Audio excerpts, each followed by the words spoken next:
Al-humaza secara bahasa dia bermakna pengumpat atau pencela. Pengumpat atau pencela. Jadi surat Al-Humaza ini juga kategori surat Makkiyah karena dia diterima oleh Nabi SAW pada periode Makkah sebelum hijrah ke kota Madinah Al-Munawwarah. Kalaulah kita melihat terkait dengan asbabun nuzul ini, ya biasa. Tantangan dakwah Nabi SAW itu luar biasa. Maka Nabi dituduh dengan berbagai tuduhan yang tak masuk akal. Kita saksikan Nabi itu dituduh seorang tukang sihir, Nabi itu majnun, gila, Nabi itu asatirul awwalin, tukang dongeng, ya cerita yang tak masuk akal, Nabi itu mengigau, Nabi itu mimpi, Nabi itu halu. Maka Nabi ini sering sekali diejek oleh kaum musyrikin pada saat itu. Banyak yang mengejek Nabi SAW. Tapi di antara mereka itu ada beberapa orang yang terkenal, ya, mengejek Nabi SAW, mencela Nabi, mengumpat Nabi, karena memang secara materi mereka ini ada. Nah, jadi memang kadang yang buat kita sombongkan di antara adalah harta, yang kedua adalah tahta, yang ketiga adalah ilmu. Jadi kalau sudah automatically biasanya. Nah, jarang sekali orang yang awalnya tak ada, dia tak sombong. Ketika nanti ada, dia tetap tak sombong. Ini jarang sekali. Kebanyakan dari antara kita, dulu sebelum tak punya harta, tak sombong. Ketika punya harta, mulai kan. Nah, siapa saja mereka yang mengejek Nabi itu, diantaranya adalah Walid bin Mughirah. Di antaranya adalah Umayyah bin Khalaf. Dia adalah Al-Akhnas bin Syuraiq. Nah, sebetulnya tidak hanya mereka, ya, yang mengejek, kemudian mencela, mengumpat Nabi. Hampir seluruh kaum musyrikin yang tidak ingin melihat dakwah Nabi itu berkembang, Islam itu sampai kepada masyarakat Makkah, maka mereka itu memang itu. Tapi bertiga orang ini cukup terkenal mengejek Nabi, menghina para sahabat, menyebar fitnah, membanggakan harta dan kekuasaan. Dan ini masih periode Makkah. Ialah kemudian turunlah wahyu kepada Nabi SAW. Itulah surat Al-Humaza yang tadi sudah kita baca secara bersama-sama. Bundaku sekalian yang dimuliakan Allah Subhanahu wa Ta'ala. Secara umum, isi dari kandungan surah Al-Humaza ini diantaranya satu, larangan mencelah dan merendahkan orang lain. Yang kedua adalah bahaya cinta harta. Kemudian ancaman bagi pelaku riba, fitnah, dan sombongan sosial. Nah, itu secara umum. Baik, bundaku sekalian yang dimuliakan Allah, na'udzubillahi minasyaitonirrajim.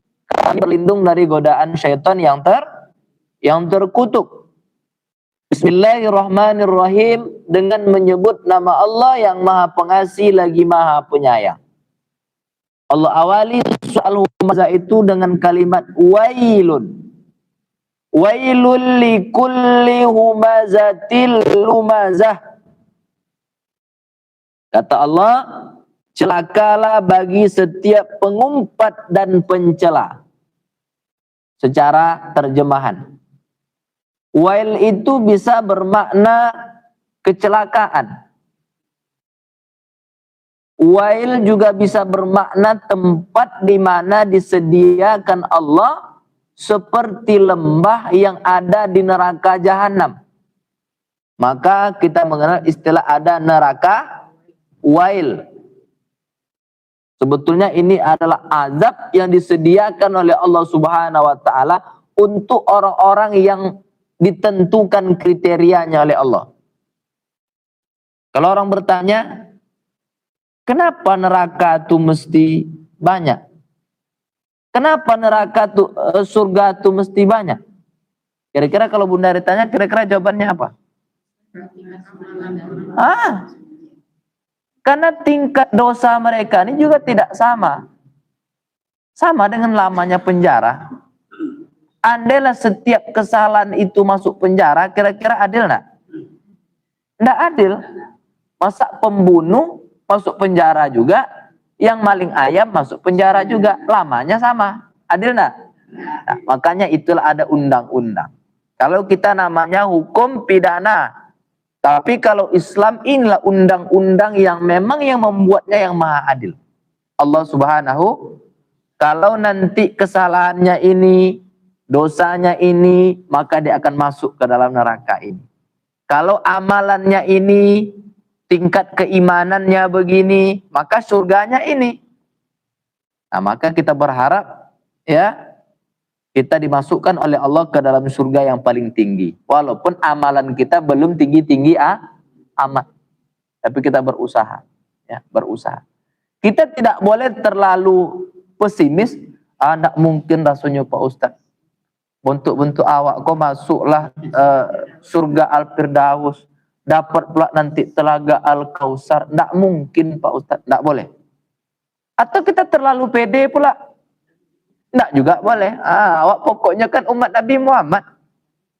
Kalaulah syahadat tuh wajib masuk surga tuh. Hanya sholat seadanya, puasa seadanya. Orang kita juga nanti masuk surga. Nah, ini juga tidak betul. Ya, soal nanti Allah meletakkan kita di surga mana, itu hak prerogatif Allah. Tugas kita menjadi hamba yang terbaik, mempersembahkan amalan yang terbaik. Maka balik ke surat Al-Humazah tadi, kata Allah, wailul likulli humazatil lumazah. Celakalah, akan diazablah di lembah neraka jahanam. Siapa dia? Humazatil lumazah. Ada humazah, ada lumazah. Apa beda humazah dan lumazah? Humazah itu diambil dari kata hamaz. Makanya dalam belajar ilmu tajwid juga ada huruf hamaz. Apa makna huruf hamaz? Dorongan. Nah, makanya hamzah. Seakan-akan didorong hamzah itu baru keluar dia. Lalu apa makna hamazah? Ini adalah dorongan atau tindakan, ya, isyarat untuk mencelah. Maka juga dimasukkan dalam bab di situ adalah ghibah, fitnah. Ya. Humazah dorongan, lumazah juga sifatnya tercela. Tapi apa bedanya? Kalau humazah itu dia lebih kepada kata-kata. Sementara kalau lumazah tidak dengan kata-kata. Tapi kalau istilah orang sekarang itu ya mungkin bullying, body shaming, apa istilahnya tuh ya? Ya. Dia kan ada orang nih, dia sama-sama mengejek, sama-sama mencela. Tapi yang satu mulutnya agak dominan, yang satu dia memang tak bercakap. Tapi gaya gerak tubuh dia itu membuat awak sakit hati. Atau yang enggak? Nah, lirik mata dia, ya. Kan tahu waktu orang tak suka dengan kita walaupun dia enggak ngomong dengan kita, itu namanya bahasa tubuh. Maka kata Allah, akan disiapkan lembah di neraka jahanam namanya wail untuk orang yang mencela, mendorong diri untuk memfitnah. Apa makna ghibah ini? Mencakap seseorang yang kalau dia tahu dia tak suka tapi di belakang dia. Datanglah sahabat kepada Nabi, ya Rasulullah, macam mana kalau aku yang aku cakap ini memang betul adanya ya Allah. Kan kita kadang sering berlindung di situ kan. Enggak usah cita-cita orang lagi berdosa gitu. Apa Pak? Cita orang kan fakta. Orang memang begitu kok kenyataannya. Ya kan? Padahal enggak. Kata Nabi, kalau yang kau cakap itu betul, itulah riba. Tapi kalau yang kau cakap itu tak betul, masuk ada pasal fitnah dan dusta. Maka apapun alasan. Ya. Walaupun dalam Islam itu paling tidak ada 6 alasan boleh kita untuk menceritakan keburukan orang lain. Ini boleh dicatat. Keluar dari yang 6 ini, ada alasan. 1, mengadukan kezaliman. Apa contohnya? Ya misalnya orang yang dizolimi boleh menceritakan keburukan pelaku kepada pihak yang bisa membantu menyelesaikan masalah. Ya, datanglah seorang perempuan, ya, istri dari siapa nama yang punya hobi semalam yang memotong onta sekali dalam sepekan, Abu Sufyan. Siapa nama istri Abu Sufyan? Hindun binti Utbah binti Hindun. Hindun binti Utbah. Datanglah istri Abu Sufyan mengadu kepada Nabi. Ya Rasulullah, Abu Sufyan itu pilih kiki bahasa awaknya, sempilih karyang. Kalau ambo ambil duitnya ya Rasulullah, boleh enggak ya Rasulullah? Kira-kira istri Abu Sufyan menceritakan aib suaminya enggak? Ya enggak? Maka dalam Islam itu boleh. Kenapa? Dia mengadukan kezaliman untuk mendapatkan jalan, untuk mendapatkan nasihat agar dia tidak salah langkah. Maka datang kita di pengadilan, kita dimintai saksi oleh hakim. Apa kata hakim? Betul selama setahun ibu tidak diberikan nafkah oleh suami, maka ibu saat itu tak boleh menyembunyikan. Mesti disampaikan. Betul Pak Hakim. Ya, kepada hakim, kepada polisi, kepada guru, orang tua, termasuk pemimpin. Datanglah wali kita. Kita habis KDRT oleh suami. Lalu wali kita bertanya kepada kita, siapa wali kita? Ayah kita, kakek kita, abang laki-laki kita, adik laki-laki kita, kemudian adik kakak ayah sama adik ayah. Itu wali. Makanya kenapa ada wali dalam Islam itu begitu. Dalam perjalanan keluarga ini kan tak selamanya baik. Pasti nanti ada masalah. Betul enggak? Ada enggak ibu selama dalam perjalanan menikah tak pernah miskomunikasi dengan suami? Tidak mungkin itu. Maka dalam istilah pernikahan hanya ada bulan madu. Tidak ada tahun madu. Kenapa tidak ada tahun madu? Madu itu identik dengan manis. Jadi pernikahan itu manisnya ya bulanan. Ya. Memulai pernikahan sulit, tapi tidak sesulit mempertahankan pernikahan. Nah, maka itulah disebut dengan bulan madu. Kenapa mesti ada wali? Ketika nanti ada persoalan, suami tidak menafkahi baik lahir maupun batin, tidak bertanggung jawab, membawa ke jalan-jalan yang bertentangan dengan syariat Islam, berdua tak selesai, maka itulah gunanya wali. Ya. Anakku sekalian dimuliakan Allah Subhanahu wa taala, maka mengadukan kezaliman. Maka saat itu boleh kita untuk membuka aib walaupun aib itu dia tak suka kalau kita sebutkan. Mana ada suami yang ikhlas yang mau disebutkan dia tuh kikir? Maka saat itu boleh. Yang pertama, ya, mengadukan kezaliman. Yang kedua, meminta bantuan untuk mencegah kemungkaran. Apa contohnya? Melaporkan seseorang yang melakukan kerusakan agar dapat dicegah dan diperbaiki. Ada orang yang jelas nampak sama kita di CCTV, berulang kali dia mengintip. Ya kalau sekarang sulit mengintip karena orang dari punya kamar mandi semua kan. Tapi kalau dulu orang mandinya di sungai, orang mandinya di tepian. Maka seandainya kita melihat itu dengan nyata, maka boleh kita adukan ke PRT, ke ketua pemuda, ke ketua masjid untuk mengantisipasi. Yang pertama dia berhenti, yang kedua tidak ada korban yang lainnya. Itu kan aib itu. Malu dia kalau kita ceritakan itu. Tapi untuk manfaat yang lebih besar. Boleh. Yang kedua. Yang ketiga, ya, meminta fatwa atau nasihat. Ini lebih kurang sama dengan yang pertama tadi. Contoh, seorang berkata kepada ustadz, ayah saya memperlakukan saya begini, apa yang harus saya lakukan? Suami saya begini, kira-kira apa yang harus saya lakukan? Datang kita kantor KUA, ke penyuluh agama, ke para ustadz yang kita anggap berkompeten di bidangnya. Pak Ustadz, suami ambo ini Pak Ustadz sebetulnya duitnya banyak Pak Ustadz. Emas saya tuh di rumah sekarang tuh lebih kurang 3 kilo lah Pak Ustadz. Ambo ingin berzakat Pak Ustadz, tapi tidak boleh sama suami Pak Ustadz. Cemana tuh Pak Ustadz? Itu boleh. Padahal itu aib. Aib seorang suami, tapi ini mesti kita sampaikan untuk mencarikan solusi. Bahkan ada orang yang beberapa hari yang lalu curhat dengan saya, kalau emas di rumah dia itu luar biasa.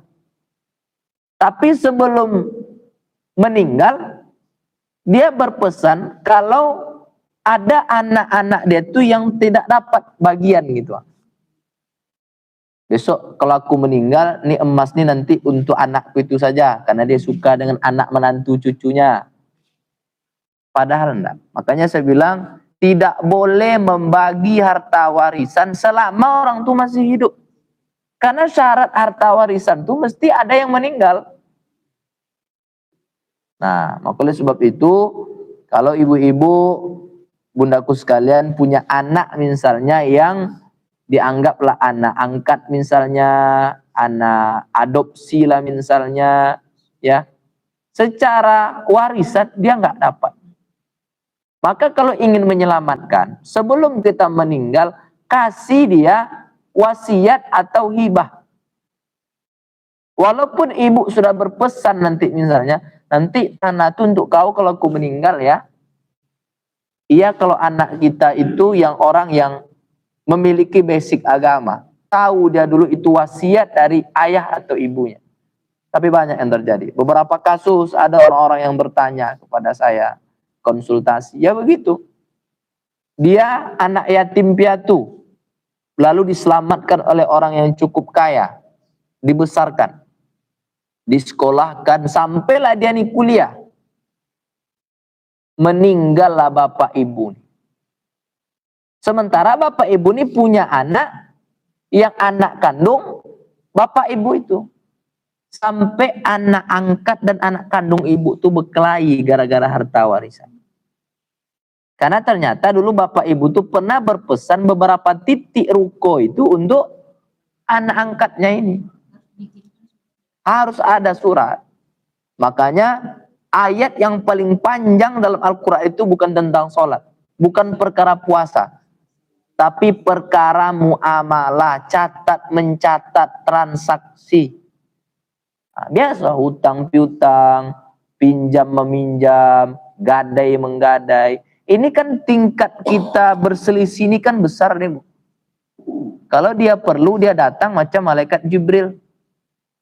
Tapi nanti ketika datang untuk menagih macam malaikat maut dia. Garang pula yang punya utang itu daripada yang betul enggak? Ini punya pengalaman semua nampaknya. Nah, yaitu meminta fatwa atau nasihat yang ketiga. Yang keempat, memberikan peringatan kepada kaum muslimin. Contoh misalnya, ibu punya anak gadis. Lalu ada seorang laki-laki datang ingin melamar anak ibu ini. Ibu kan nggak kenal dengan laki-laki ini. Saya kenal dengan laki-laki itu. Datanglah ibu kepada saya, Pak Ustadz, ini ada anak saya yang akan dilamar oleh seorang laki-laki. Menurut Ustadz laki-laki ini macam mana? Tuh boleh tuh. Tapi kalau bisa, kata para ulama, sekedar meyakinkan dia ini baik atau tak baik. Jangan pula dalam bahasa kutip, jangan pula ditelanjangi dia. Semua ini disampaikan mulai dari sekecil-kecilnya. Emak dia tuh begini tuh, ayah dia tuh begitu, dia kampungnya itu, orang kampung itu tuh begini. Nggak perlu begitu. Cukup ketika kita melihat dia ini layak jadi imam, sampaikan kebaikan dia. Tapi kalau menurut kita dia ini tak layak menjadi imam yang baik, sementara perempuan ini anak baik, emaknya baik, keturunannya baik, dia ini soleha, cukup meyakinkan tak jadi orang ini bersama. Cukup. Dan itu boleh dalam Islam. Ya, calon pasangan atau misalnya partner bisnis, ada orang ingin bekerja sama dengan ibu punya lahan tapi modalnya terbatas, ada orang punya modal, lahannya tak ada, lalu mereka ingin membuat usaha misalnya di situ, ibu tanggung lahan, yang satu tanggung biaya, datang ibu konsultasi, sementara rupanya rekan calon partner ini lah banyaknya menipu orang, dan saya tahu. Dan itu mesti saya sampaikan kepada ibu. Walaupun itu aib. Selanjutnya yang kelima, orang yang terang benderang buat maksiat. Ya, seperti dia ini suka mabuk, menipu, menyebar kesesatan. Ya, yang katanya itu kiai, buka pesantren, buka rumah tahfiz. Ternyata banyak santriwan, santriwati yang menjadi padahal ini bukan santri. Rupanya dukun, ya. Di tempat kita itu masalahnya, kita mudah sekali tertipu dan terpercaya karena apa? Karena penampilan. Kalau lah pakai jubah orang, kalau lah pakai peci orang, itulah ustadz. Kalau di Saudi, ya, kalau di Saudi, ustadz itu guru besar. Profesor, ustadz itu, ya. Tapi kalau tempat awak pandainya ngajar ikro ala ustadz, no. Mohon maaf kalau ada yang tersinggung. Walaupun saya juga beberapa kali dipanggil ustadz juga itu. Tapi kita mesti menyadari kita ini ustadz, tapi level kita ini di mana? Apakah level kita ini baru sampai kepada dai? Dai itu yang menyampaikan. Bapak Ibu, mari kita sholat. Sholat tuh kalau kita tinggalkan berdosa, itu level-level dai, pendakwah. Ya, semua kita mesti menjadi seorang dai, mesti menjadi seorang mubalik dan mubalighah. Ibu menyampaikan kepada anak-anak, pandai mengaji nak, belajar Quran nak, kita nih Islam nak, beriman nak, jaga akidah nak. Itu levelnya dai dan pendakwah. Semua kita bertugas. Tapi seorang ustadz bukan otomatis dia menjadi seorang ulama yang bisa berfatwa. Ini masalahnya. Kalau ya di tempat kita ya seperti ya guru kita Dr. Mawardi, ya itu beliau memang sudah levelnya berfatwa. Beliau bisa mengeluarkan hukum. Maka kalau kita datang tentang sesuatu, fatwa dia itu bisa kita jadikan hukum. Karena kapasitas beliau tidak lagi kita ragukan. Makanya saya kalau ada orang bertanya kepada saya tidak akan malu ketika saya jawab, saya itu tuh kurang paham saya Bu, nanti kita lihat lagi ya bukunya, nanti kita tanya lagi sama guru-guru kita. Masalahnya kita tidak semua orang yang berani mengatakan tidak tahu. Maka kata Imam Malik, seorang yang ketika ditanya mengatakan wallahu a'lam itu sudah sebagian dari ilmu.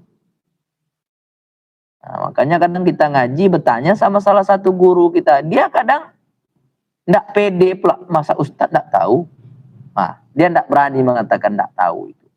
Ya, budaku sekalian dimuliakan Allah Subhanahu wa taala. Kemudian yang selanjutnya adalah untuk mengenal seseorang. Ada orang bertanya, yang mana Bu Wati itu? Bu Wati banyak. Kebetulan maksud kita Bu Wati yang matanya buta sebelah tuh. Lalu kita sebut yang itu ibu yang matanya buta sebelah tuh, itu kan aib tuh. Tapi boleh untuk mengenalkan seseorang. Kenal sama Hamid yang mana? Hamid yang pincang tuh, Nah, ya. Nah, di luar yang 6 itu tidak boleh kita menceritakan aib orang. Karena yang tak tahan nih, karena pengantarnya nih Bu. Datanglah kawan, apa kata dia? Karena dia pula yang tanya-tanya, apa info pagi kok? Enak. Karena di grup tuh, di grup. Apa info pagi ini? Nah, dan itu tidak hanya grup ibu-ibu, grup bapak-bapak pun banyak begitu. Info ketua, ya. Itu apa? Cari berita yang sedang hot news. Ya. Apa kata kawan tuh? Ini cukup kita aja yang tahu ya. Nah, dia kan begini nih. Jangan kau cerita sama orang. Aku cuma cerita sama kau nih, kata dia. Ah, cerita dia.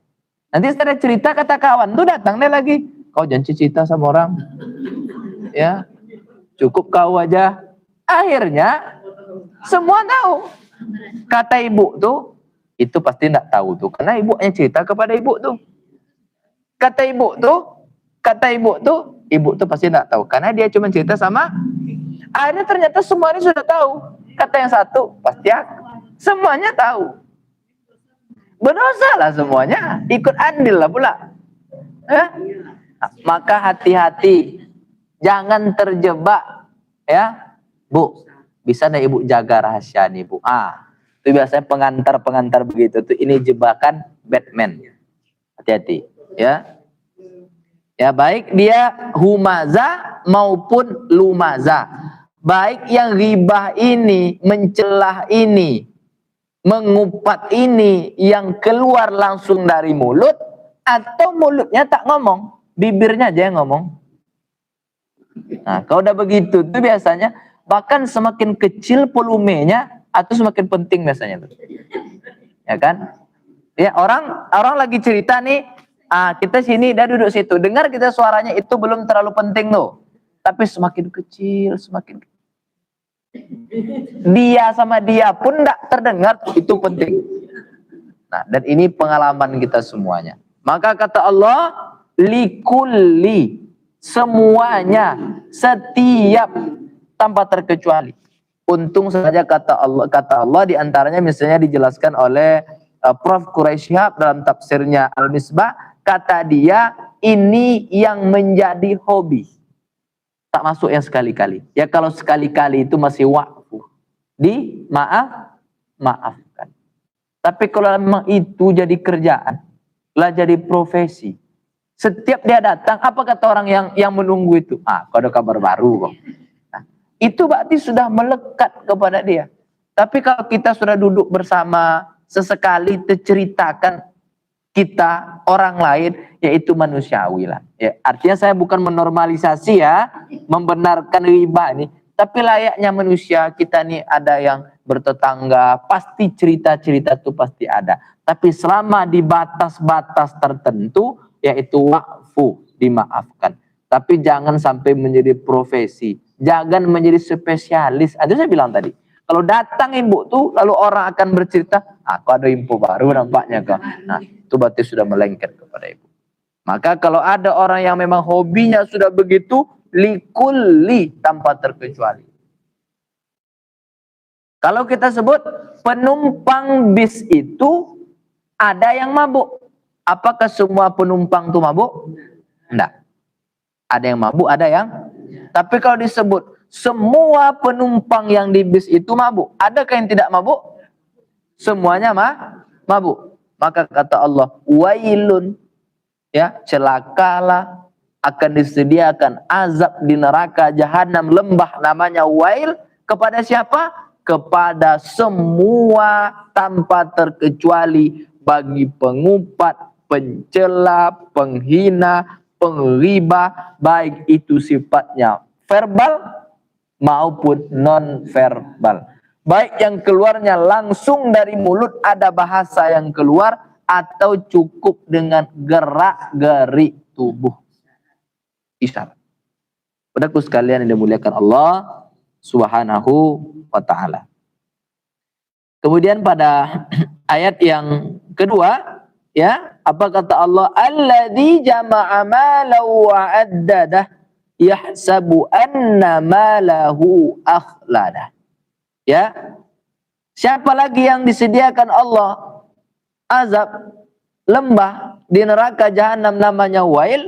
Allazi, yang jama'a mengumpulkan malan harta wa addada dan menghitung-hitungnya, yahsabu anna malahu akhlada, dia mengira hartanya dapat mengekalkannya. Islam bukan melarang kita untuk jadi orang kaya. Nah, catat itu. Jangan seakan-akan kalau sudah cerita Islam hidupnya mesti miskin. Ini sering kita ulang kan? Ya pakaiannya mesti apa adanya. Nggak apa-apa gak tempel-tempel, yang penting hatinya bersih. Nggak apa-apa jilbabnya sekali 5 tahun ganti, yang penting rajin ngaji. Kalau bisa ngajinya rajin, sholatnya tak tinggal, bajunya sekali sebulan, sekali seminggu diganti. Bukan satu, untuk baju tidurnya, baju ke masjidnya, baju olahraganya, ya apalagi? Baju jalannya diganti terus. Ya. Maka ada orang bertanya dengan saya, Pak Ustadz, saya punya aset lebih kurang 3 triliun Pak Ustadz. Kalau saya beli mobil harga 3 miliar, sombong enggak saya itu Pak Ustadz? Kalau asetnya itu 3 triliun, itu enggak layak lagi dia pakai mobil yang harga 3 miliar. Harus naik kelasnya. Sama dengan orang bersedekah. Kalau gaji kita bertambah, penghasilan kita bertambah, sedekah kita tak naik, itu yang sombong. Jadi kalau bisa harta itu ya ditambah, tapi sesuaikan dengan apa yang kita berikan kepada sang pemberi. Nah itu dia. Siapa lagi yang masuk ke neraka wail tadi? Orang yang mengumpulkan harta dan menghitung-hitungnya. Kalau dulu, sekarang ini jarang orang meletakkan duitnya di bawah bantal lagi. Kalau dulu di bawah bantal, bawah tikar. Itu sekali 3 hari dihitung itu. Dihitung bertambah enggak ya, bertambah enggak ya, bertambah. Itu aja kerja dia. Ya. Kenapa? Yahsabu anna malahu akhlada, dia mengira hartanya itu dapat mengekalkan dia. Ya. Ayat ini menggambarkan kepada kita terkait dengan rakusnya dalam harta. Bahkan dalam hadis Nabi SAW, tidak akan bergerak kaki seorang hamba di hari kiamat hatta yus'al, sampai dia ditanya oleh Allah. Di antara pertanyaan itu adalah, harta engkau dapatkan dari mana dan engkau gunakan untuk, kalau umur pertanyaannya 1, kemana umur yang aku berikan engkau gunakan? Ya. Tapi kalau perkara harta, 2 pertanyaannya. Dari mana dapatnya? Dikemanakan belanjanya? Karena ada orang hartanya halal, keluarnya tak halal. Ada orang hartanya tak halal, keluarnya halal. Yang lebih parah tuh, sudah datangnya tak halal, keluarnya pula tak halal. Yang sempurna itu datangnya halal, keluarnya halal. Maka tak betul. Mumpung kita masih menjabat Pak Ustadz, mumpung masih bisa kita cari duit-duit yang agak-agak sedikit panas nih Pak Ustadz. Ya nanti kalau udah pensiun ya berangkat umroh, berangkat haji, menangis kita di Ka'bah tuh nanti. Allah ini mah pengampun Pak Ustadz. Tahu pula ada lagi pada Pak. Ya. Innahu tattawwabur rahim. Allah tuh maha pengampun, Allah tuh maha penerima taubat Pak Ustadz. Masa Allah tidak mengampuni kita Pak Ustadz? Bukan perkara Allah tuh tak mau menerima taubat kita. Barang yang kita bawa nih, Allah tuh maha bersih. La yuqbalu illa taur. Allah tuh tak menerima kalau yang tak bersih. Air Zam-Zam tuh bersih atau tidak? Bersih. Pulanglah orang dari Mekah, ini pulang haji nanti, dikasihnya lah kita air Zam-Zam. Kita bawa ke rumah. Sampai di rumah ada gelas. Gelas itu ternyata bekas jadi asbak suami. Kita masukkanlah air Zam-Zam nih ke dalam gelas tadi itu. Kira-kira air Zam-Zam itu tetap bersih atau tidak? Yang salah itu air Zam-Zamnya atau gelasnya? Kira-kira begitu. Jadi pahala umrohnya itu tidak ditulis Allah, Pak Ustaz. Ditulis Allah. Ya baik itu tetap baik. pahala umrohnya tetap dihitung. Tapi tak sebanding dengan dosa yang dia bawa itu.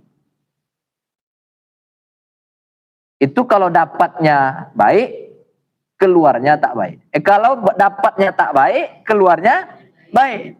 Ada kadang dapatnya baik, keluarnya tak baik. Dari mana duit tuh? Dari gaji dia, kerja dia, keringat dia, dari kebun dia. Tapi untuk mabuk. Untuk nambah istri lagi, tapi ilegal. Ya. Nah, maka oleh sebab itu, ini terkait dengan harta benda. Kemudian adalah obsesif terhadap harta. Seakan-akan harta itu yang akan menyelamatkan. Ya, walaupun orang bilang harta itu memang tak dibawa mati, Pak Ustadz. Tapi kalau tak ada piti, terasa mati. Ya, betul. Tapi tidak selamanya segalanya itu dengan duit. Tidak semuanya. Ada orang Allah kasih dia harta, tapi badan tak sehat-sehat. Ke rumah sakit berkepanjangan, cuci darah terus. Ya, anak bentar dijemput polisi, ambil lagi. Bebas 2-3 bulan, ditangkap polisi lagi, bebaskan lagi. Bisa jadi itu memang ujian dari Allah untuk menguatkan iman kita. Tapi bisa jadi Allah ingin mengambil harta yang kita punya, yang memang kita dapatkan tidak sesuai dengan keinginan Allah. Dengan cara begitu, Allah membersihkan harta kita. Itulah mengapa kita tidak boleh bersuuzon kepada Allah. Baik yang kita terima itu sesuai keinginan kita, maupun yang kita terima itu tak sesuai dengan keinginan kita. Maka mesti selamanya berhusnuzon kepada Allah. Tidak ada produk Allah itu yang gagal. Yang gagal ini produk kita. Ya Bun ya.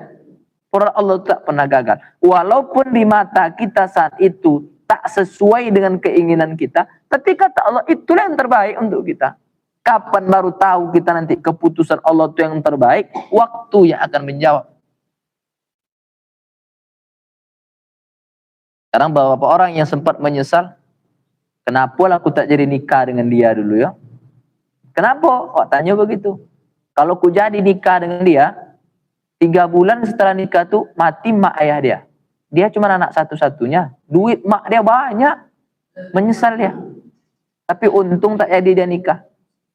Kalau dia nikah, akan banyak masalah-masalah yang baru. Allah tuh tahu untuk kita. Maka banyak yang tak perlu kita sesali. Pertemuan, jodoh, maut. Sebanyak itu laki-laki di dunia nih. Kenapa mesti suami ibu tuh yang ibu jumpa? Tidak ada yang terjadi di dunia ini illa biiznillah, kecuali atas izin Allah. Karena kan kita pernah tuh saking marahnya kita sama suami, kenapa lah sama abangku berjodoh bang? Ya, kalau lebih bisa diulang waktu ini bang, mungkin tak abang jadi pilihan aku bang. Na'udzubillah. Kembalikan lagi. Sebanyak ini laki-laki, miliaran laki-laki dari ufuk timur sampai ufuk barat. Mulai dari yang putih seputih-putihnya sampai ke yang hitam sehitam-hitam. Mulai dari yang sekaya-kayanya sampai yang semiskin-miskinnya. Mulai dari yang seganteng-gantengnya sampai ke yang sejelek-jeleknya. Kenapa mesti dia yang Allah utus untuk kita? Illa biiznillah. Tahu Allah itu inilah yang terbaik untuk kita. Berhusnuzon kepada Allah. Merasa aman karena kekayaan itu tadi. Maka oleh sebab itu bundaku sekalian, ayat 2 dan 3 ini mengajarkan kepada kita, harta adalah amanah, bukan ukuran kemuliaan. Ya, kalau Allah berikan kita harta itu adalah amanah, pastikan harta yang kita terima tidak keluar distribusinya, melainkan sesuai dengan keinginan Allah. Ana urid wa anta turid, Allahu fa'alul lima yurid. Kita punya keinginan, Allah punya keinginan, maka keinginan Allah lah yang berlaku. Bertambah nikmat, bertambah ibadah, bertambah harta, tingkatkan jumlah sedekah. Bukti bahwasanya harta itu amanah yang diberikan Allah Subhanahu wa taala. Kemudian kesombongan sosial lahir dari cinta dunia yang berlebihan. Hubbud dunia. Orang kalau sudah hubbud dunia, dia pasti takut mati. Dia satu paket tuh. Kalau orang sudah cinta dunia, pasti dia takut mati. Kenapa? Kalau sudah cerita mati itu, Pak Ustadz, dosa cerita mati lagi Pak Ustadz. Cerita yang lain aja. Maka setiap ada kajian, setiap cerita akhirat, ibu itu tak datang. Kalau sudah datang, dia, Pak Ustadz izin dulu Pak Ustadz, awak ada anak yang nelpon Pak Ustadz. Takut dia cerita akhirat. Terbayang sama dia, emas nanti, kalau aku meninggal nanti, siapa nanti yang akan memakai ya?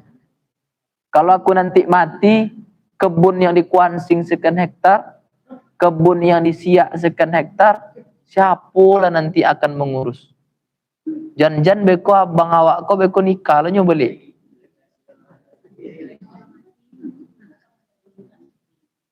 Dan orang itu takut.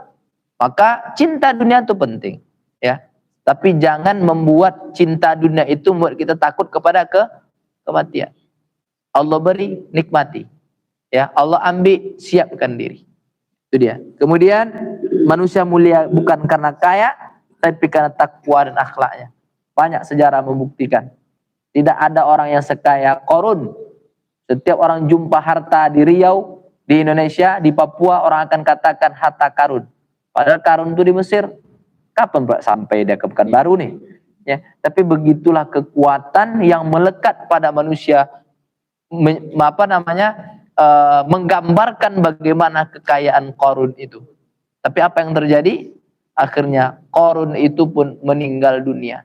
Tahu kisah Qarun itu meninggal seperti apa? Hanya seekor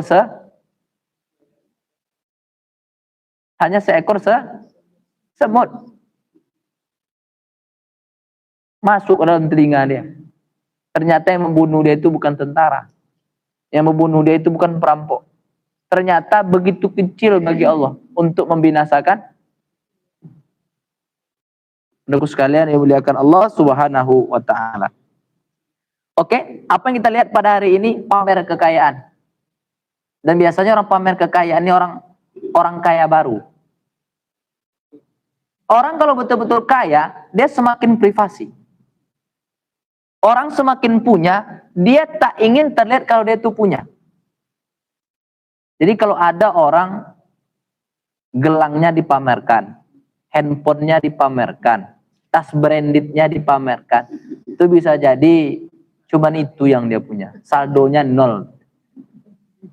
Itu dalam istilah kita OKB, orang kaya baru. Ya, pamer, merendahkan orang miskin. Ya, flexing di media sosial. Ya, flexing di media sosial. Ya, saudaraku sekalian dimuliakan Allah Subhanahu wa taala. Baik, kita lanjutkan pada ayat yang keempat. Kata Allah, kalla la yumbazanna fil khutama. Sekali-kali tidak. Ya. Kata Allah, la yumbazanna fil khutama, dia benar-benar akan dilempar ke dalam khutama. Ya, dalam khutama. Lalu kata Allah di ayat yang kelima itu, wa ma adraka mal khutama narullahil muqadah allati tattali'u 'alal afidah. Tahukah kalian apa itu khutamah? Allah gunakan kata wa ma adraka. Saya sudah sampaikan, kalau Allah gunakan kata adraka, itu maknanya tak sampai akal kita memahami. Contoh, di surat Inna anzalnahu fi lailatul qadar. Wa ma adraka ma. Tahukah kalian apa itu malam Lailatul Qadar? Macam mana malam Lailatul Qadar itu tidak bisa dijelaskan. Oh, malam Lailatul Qadar ini begini nih Pak Ustadz. Tidak bisa. Karena Allah gunakan kata wa ma adraka. Akal kita tidak mampu menjelaskan itu. Saking istimewanya malam Lailatul Qadar itu. Walaupun Allah memberikan sedikit saja kisi-kisi Lailatul Qadar itu. Apa Lailatul Qadar itu? Lailatul Qadari khairun min alfi. Malam Lailatul Qadar itu lebih baik daripada 1000 bulan. Bukan berarti malam Lailatul Qadar itu hanya baik 1000 bulan, tidak. Tapi makna hakiki yang sebenarnya Lailatul Qadar tidak sampai akal kita memikirkan. Nah, ini hutama juga begitu. Maka kata Allah, wa ma adraka mal hutama, tahukah kalian apa itu hutama? Allah bertanya kepada kita, tapi Allah gunakan kata wa ma adraka, tak sampai akal kita memikirkan macam mana hutama itu. Walaupun begitu, Allah memberikan sedikit gambaran. Apa dia? Narullahil. Coba situ. Apa artinya itu? Nar, api. Allah, muqadah. Narullahil muqadah. Apa yang menarik bagi Bunda? Artinya di situ. Api Allah yang apa yang menarik di situ? Menyala? Bukan itu yang menarik. Yang menarik itu api Allah. Dia tidak gunakan kata narul muqadah. Kan bisa jadi Allah nanti akan melempar ke hutama, ke api yang menyala. Tapi Allah tidak gunakan narul muqadah, tapi narullah, api Allah. Api manusia saja kita tak sanggup. Dan ternyata kata para ulama, perbandingan antara api di neraka itu dengan api yang kita nikmati itu 70 kali. Jadi kalau api itu panas, kita ini di level 1. Nah, terbayanglah kita macam mana panasnya api di dunia nih.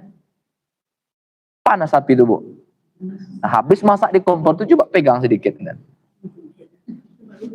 Itu bunga api. Ya, baru bunga api. Nah, maka kata Allah, narullahil muqadah. Apa itu hutama itu? Tidak bisa dijelaskan oleh akal. Tidak sampai akal kita memahami. Tapi Allah memberikan gambaran sedikit. Narullahil muqadah. Ya, itulah api Allah yang menyala. Allati tattali'u alal afidah. Yang membakar sampai ke hati. Afidah itu jamak dari fuad. Fuad itu hati. Saudaraku sekalian yang dimuliakan Allah Subhanahu wa ta'ala. Ya, maka sebab itu api neraka digambarkan sampai membakar hati. Maka tadi kalau kita kembali kepada ayat yang pertama, kalau ada orang yang kita ribah, kalau ada orang yang kita celah, kira-kira sakit enggak hatinya? Terbakar enggak hatinya? Apa kata kita? Terbakau jantungnya nongawinya. Ya kan? Seakan-akan menggambarkan terbakarlah hati orang, sakitlah hati orang ketika kita mencela, menggumbar aib mereka yang kita ribah. Maka Allah akan kembalikan dulu. Kalau orang tuanya sekedar sakit hati di dunia, maka hati kita nanti fuad itu akan dibakar oleh Allah. Bukan dari api dunia, tapi narullahil muqadah. Api Allah yang menyala-nyala. Saudaraku sekalian yang dimuliakan Allah Subhanahu wa ta'ala. Maka dalam ayat yang keberapa tadi itu? 67. Iya, wa ma'draka ma hutama narullahil muqadah allati tattali'u 'alal afida. Maka api neraka digambarkan sampai membakar hati. Ya, kesombongan, iri, kebencian, penghinaan terhadap orang lain. Maka penyakit utama dalam surat ini sebenarnya bukan lisan tapi hati. Karena lisan ini kan mengikuti arahan yang di dalam. Ya. Maka semua penyakit-penyakit tadi, sombong, merasa lebih tinggi, cinta dunia, hilangnya empati, itu semua berasal dari hati. Karena itulah pendidikan akhlak dimulai dari pembersihan hati yang disebut dengan tazkiyatun nafs. Benarku sekalian yang dimuliakan Allah Subhanahu wa taala, lalu Allah lanjutkan innaha alaihim muqsadah fi amadim mumaddada. Sudahlah dibakar oleh Allah dengan api Allah yang menyala-nyala. Inna alaihim muqsada. Sesungguhnya di neraka itu ditutup rapat atas mereka. Biasanya kalau ada ruangan yang tertutup yang anginnya tak keluar, panasnya beda nggak? Sedangkan kita hanya sekedar di dalam ruangan yang tertutup, begitu panasnya, ini sudahlah dibakar oleh api Allah yang tak bisa kita bayangkan dengan akal, ya, di ruangan yang tertutup, fi amadim mumaddada, diikat pula di tiang-tiang yang tinggi.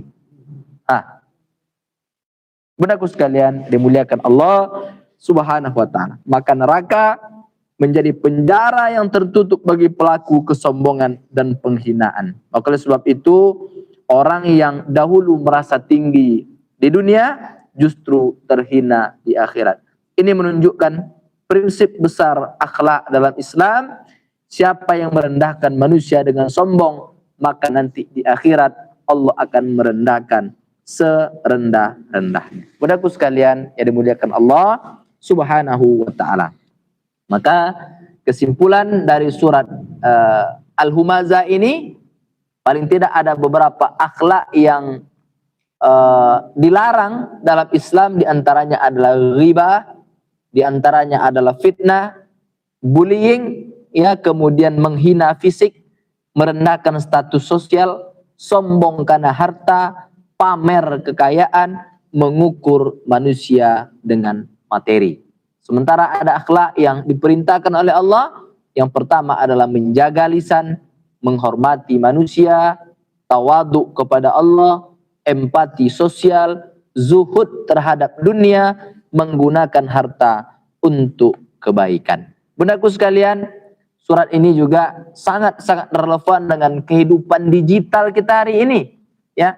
Karena kita tidak hanya hidup di dunia nyata, tapi kita juga berada di kehidupan dunia maya. Dalam penelitian, tidak kurang dari 8 jam manusia itu menghabiskan waktunya di depan handphone.